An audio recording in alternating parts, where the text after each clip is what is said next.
gentileza. Oi, só um minuto.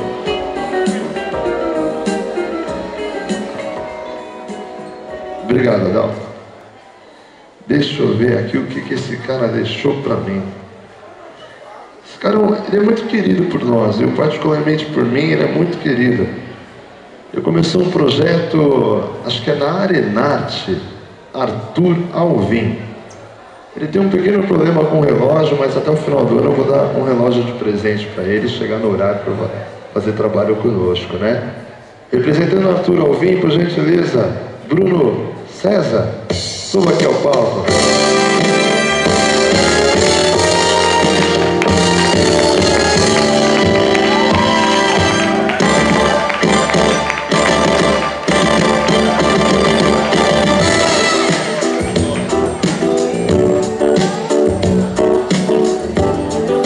Bate palma, meu povo, não é fácil chegar aqui não. Receba em nome do Clube do Samba Rock uma homenagem por tudo que você faz, direta e indiretamente à nossa cultura. Dá umas palavras aqui pra gente, por favor.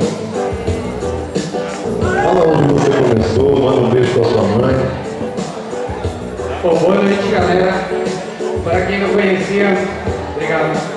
Bruno César, professor de dança de salão. Para quem conhecia também, Bruno César, professor de dança de salão em geral, inclusive de samba rock.